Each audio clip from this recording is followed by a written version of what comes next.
Facebook, WhatsApp और Instagram की parent company Meta ने अपने 11,000 कर्मचारियों को नौकरी से निकाल दिया है। कंपनी के 18 साल के इतिहास में पहली बार इतनी बड़ी संख्या में कर्मचारियों की छंटनी की गई है। कर्मचारियों को निकालने का ऐलान कंपनी के सीईओ मार्क जुकरबर्ग ने किया। उन्होंने इसकी वजह गलत फैसलों से रेवेन्यू में आई गिरावट को बताया। मार्क जुकरबर्ग ने कहा कि आज मैं मेटा के इतिहास में किए कुछ सबसे कठिन फैसलों के बारे में बताने जा रहा हूं। हमने अपनी टीम साइज में करीब 13% कटौती करने का फैसला किया है। इससे 11,000 से अधिक प्रभावशाली कर्मचारियों की नौकरी जाएगी। हम खर्च में कटौती करके और नई हायरिंग को रोककर ज़्यादा कुशल कंपनी बनने के लिए कदम उठा रहे हैं। कंपनी की इस स्थिति के लिए मार्क जुकरबर्ग ने खुद को जिम्मेदार बताया। उन्होंने कहा, मैं इन फैसलों और हम यहाँ कैसे पहुँचे इसकी जवाबदेही लेना चाहता हूँ। मुझे पता है कि ये सभी के लिए कठिन और ख़ास तौर पर जो मेरे इस फैसले से प्रभावित हुए हैं उनके लिए मुझे खेद है। इससे पहले मंगलवार को जुकरबर्ग ने कंपनी के सैकड़ों एग्जीक्यूटिव्स के साथ मीटिंग की थी।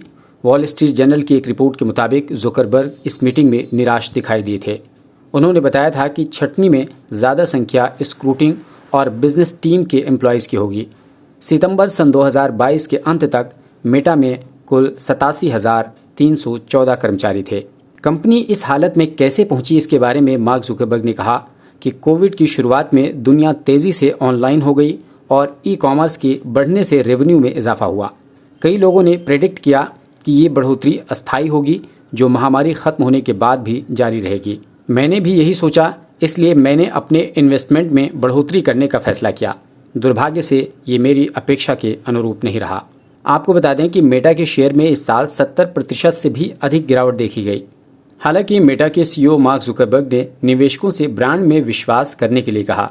उन्होंने दावा किया कि जो कंपनी के साथ बना रहेगा उन्हें उसका फ़ायदा ज़रूर मिलेगा।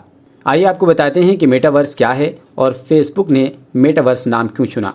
दरअसल वर्चुअल रियलिटी के नेक्स्ट लेवल को मेटावर्स कहा जाता है। आसान शब्दों में कहें तो मेटावर्स एक तरह की आभासीय दुनिया है। इस तकनीक की मदद से आप वर्चुअल आइडेंटिटी के जरिए डिजिटल वर्ल्ड में इंटर कर सकेंगे, यानी एक पैरेलल वर्ल्ड जहां आपकी अलग पहचान होगी। उस पैरेलल वर्ल्ड में आप घूमने, सामान खरीदने से लेकर इस दुनिया में ही अपने दोस्तों, रिश्तेदारों से मिल सकेंगे।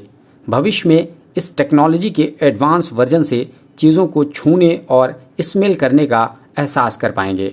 मेटावर्स शब्द का सबसे पहले इस्तेमाल साइंस फिक्शन लेखक नील स्टोफेंस ने 1992 में अपनी नॉवेल स्नो क्रैश में किया था। आपको बता दें कि फेसबुक एक सोशल नेटवर्किंग साइट है और इसकी स्थापना 2004 में की गई थी।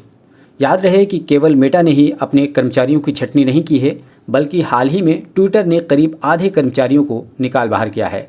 एलन मस्क ने जब से ट्विटर को खरीद लिया है, उसके बाद से दुनिया भर में कर्मचारियों की छंटनी शुरू कर दी गई है। ट्विटर के कुल 7,500 स्टाफ में से करीब आधे को निकाल दिया गया है। भारत में ट्विटर के 200 से अधिक कर्मचारी थे, जिनमें से ज़्यादातर को निकाल दिया गया है। इंजीनियरिंग, सेल्स, मार्केटिंग और कम्युनिकेशन टीम में से छंटनी की गई है। Bureau report, global boundary. Alpha hospital and trauma centre, engineering college चौराहा, सीतापुर रोड, लखनऊ।